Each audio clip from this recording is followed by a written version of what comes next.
బాపట్ల జిల్లా రేపల్లె పట్టణంలో స్వర్ణాంధ్ర స్వచ్ఛాంధ్ర కార్యక్రమంలో భాగంగా రాజలక్ష్మి సెంటర్ వద్ద నుండి ఏబిఆర్ డిగ్రీ కాలేజీ వరకు ర్యాలీలో పాల్గొన్న మంత్రి అనగాని సత్యప్రసాద్, కలెక్టర్ వినోద్ కుమార్, ఎంపీ కృష్ణప్రసాద్, జిల్లా స్పెషల్ ఆఫీసర్ మల్లికార్జునరావు పాల్గొన్నారు.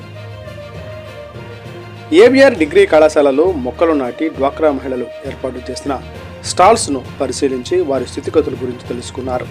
అనంతరం స్వచ్ఛ రథాన్ని ప్రారంభించారు.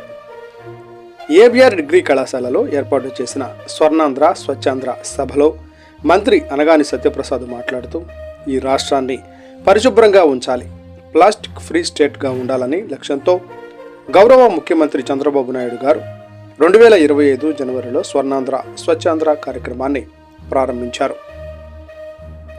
స్వతంత్ర కార్పొరేషన్ పెట్టి పంచాయతీరాజ్తో అనుసంధానం చేసి క్షేత్రస్థాయిలో బ్రహ్మాండంగా అమలు చేయాలనే ఉద్దేశంతో ప్రతి నెల 3వ శనివారం ఈ కార్యక్రమాన్ని అమలు చేస్తూ ప్రతి ఒక్కరికి పరిశుభ్రత ప్రధానమని తెలియజేశారు. గత పరిపాలకులు 28 లక్షల మెట్రిక్ టన్నుల చెత్త ఇచ్చిపోయారు. అది క్లీన్ చేయడానికి ఈ కూటమి ప్రభుత్వానికి సంవత్సరం పట్టింది. స్వచ్ఛ రథాలు రాబోయే రోజుల్లో ప్రతి గ్రామానికి అందుబాటులో ఉంటాయి. ఎక్కడా కూడా ఈ రాష్ట్రంలో చెత్త అనేది కనపడకుండా పరిశుభ్రత ప్రధాన ధ్యేయంగా ఈ ప్రభుత్వం ముందడుగు వేస్తుంది. తండ్రి తనయుడు అహర్నిశంగా కష్టపడుతూ ఈ రాష్ట్రాన్ని ముందుకు తీసుకువెళ్లాలనే లక్ష్యంతో రోజుకు 20 గంటలు కష్టపడుతున్నారు. విశాఖలో ఎన్నో పరిశ్రమలు తీసుకువచ్చారు అని అన్నారు. మున్సిపల్ కార్మికులకు సన్మానం చేసిన మంత్రి అనగాని సత్యప్రసాద్.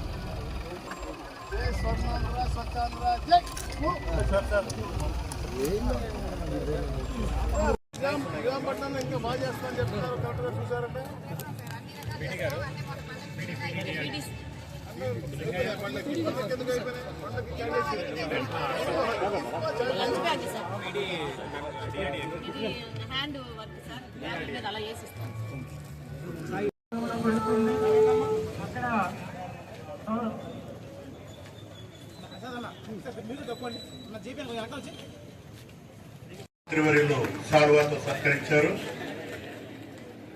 కలెక్టర్ గారు బహుమతి ఇస్తున్నారు.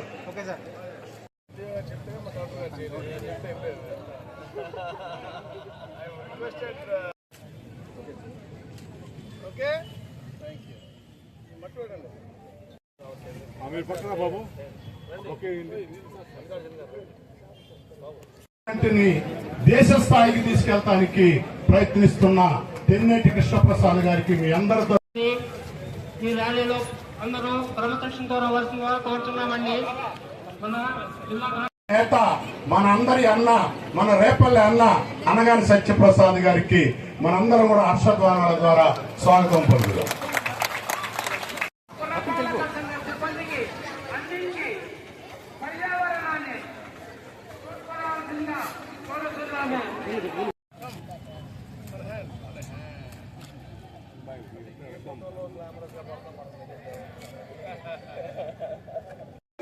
ఏ ముఖ్యమంత్రి కూడా అంటే నేను మళ్ళా స్పీచ్ ఇవ్వాలంటే ఒక గంట పట్టుతుంది. ఎందుకంటే నేను చేసిన కార్యక్రమాలు అన్ని కూడా చాలా ఉన్నాయి. 1వ తారీఖు ఎందుకు వెళ్తున్నారు, 9వ తారీఖు ఎందుకు వెళ్తున్నారు, గడ్డపై అడుగిట్టి చీఫ్ మినిస్టర్ చంద్రబాబు నాయుడు గారి చేతుల మీదుగా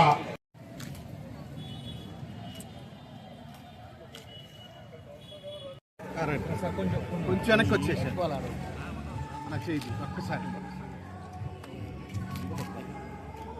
ఓకే సార్, ఓకే సార్.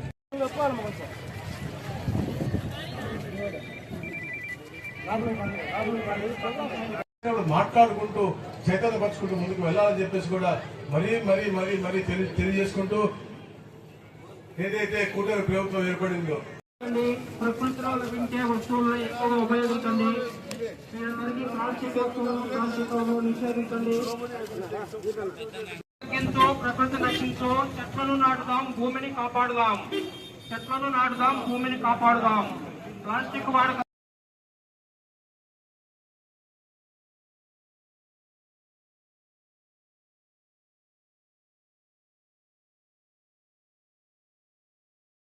మన మంత్రివర్యుల చుట్టూ కొంచెం గ్యాప్ గా నిలబడవలసిందిగా కోరుతున్నాము.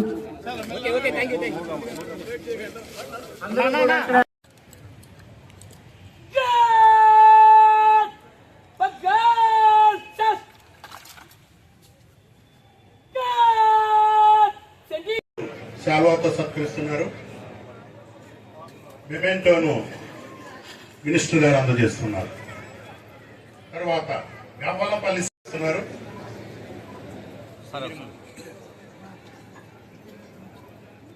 పాపారావు గారు బహుమతిని అందజేస్తున్నారు. లోకేష్ గారి నాలుకలో మీద ఉండే మొదటి పేరుగా అందరు మంత్రుల్లో అగ్రస్థానంగా ఉండి శ్రీ సత్యనారాయణ స్వామి అన్న రాష్ట్ర కార్యదర్శి జి శ్రీనివాసరావు గారు అందరితో జిఎస్ గా సుపరిచితులు, వారు బహుమతిని అందజేస్తున్నారు.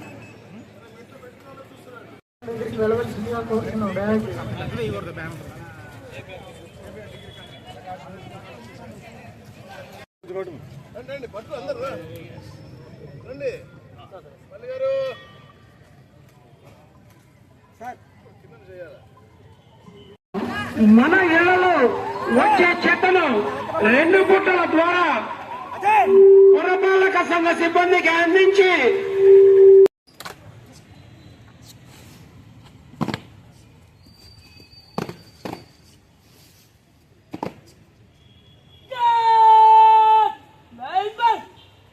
చేసాం, 15,000 చేసాం. ఎక్కడైతే ఎలిజిబుల్ ఉండి ఇంకెవరికి రాకపోతే గౌరవ కలెక్టర్ గారికి మేము అథారిటీ కూడా ఇచ్చాం. ఏదైనా నిజంగా ఎలిజిబిలిటీ ఉండి వికలాంగులు ఉండి వాళ్ళకి ప్రకృతిని రక్షించు, చెత్తను తగ్గించండి. మన యొక్క ప్రకృతిని మనం రక్షించుకోవాల్సిన బాధ్యత మనందరం మీద ఉంది.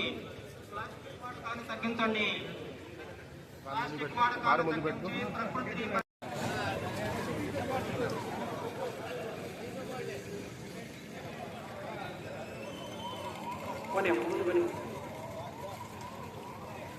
రాష్ట్ర ప్రభుత్వం ఆర్టీసీ ఎంప్లాయీస్ కూడా ఈ కార్యక్రమంలో పాల్గొనడానికి సిద్ధంగా ఉన్నారు. వారికి ప్రభుత్వం తరఫున స్వాగతం. ఆడవాళ్ళని ఆడవాళ్ళ సత్కరించాలనే సాంప్రదాయం ప్రకారం మినిస్టర్ గారు ఆ కార్యక్రమాన్ని అరేంజ్ చేశారు.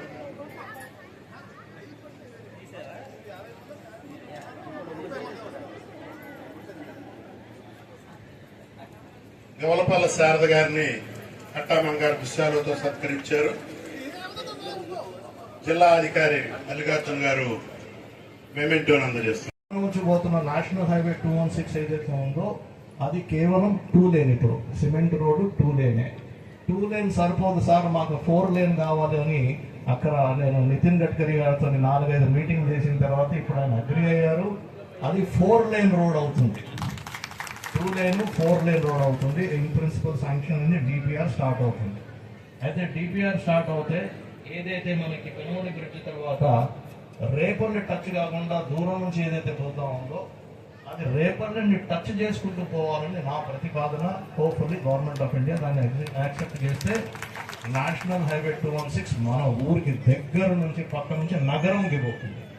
అది కూడా ఒక ప్రతిపాదన నేను పెట్టాను. అది కూడా వచ్చే అవకాశాలు ఉన్నాయి. నేషనల్ హైవే 2 కొత్తది green field national highway. Green field యావత్తు భారతదేశంలో పోయిన సంవత్సరము భారత్ సర్కారు ఎవ్వరికి ఇయ్యలేదు గ్రీన్ ఫీల్డ్. కేవలం మీ పార్లమెంట్ కాన్స్టిట్యున్సీకి, బాపట్ల పార్లమెంట్ కాన్స్టిట్యున్సీకి, కేవలం మీ అసెంబ్లీ సెగ్మెంట్కి రేపల్లకి వచ్చేటట్టు అమరావతి నుంచి, నారాకోడూరు నుంచి, చుండూరు మీద నుంచి నిజాంపట్నం హార్బర్ అంటే మన నియోజకవర్గానికి సరికొత్త green field national highway 4 lane రాబోతున్నాను. అంటే ఎందుకు ఇవన్నీ చెప్తున్నానంటే మీరు అందరూ చెప్తూ ఉంటారు కదా, మంచి ప్రభుత్వం వచ్చింది అని మీరు అందరూ చెప్తూ ఉంటుంటారు. మంచి ప్రభుత్వం అంటే ఏమిటి, 1 సంవత్సరంలో ఏం చేసి చూపించింది మీ ప్రభుత్వం అని ఇవన్నీ మళ్ళీ ఒకసారి ఈ సందర్భంలో మళ్ళీ మీకు తెలియజేయాలని చెప్తాను.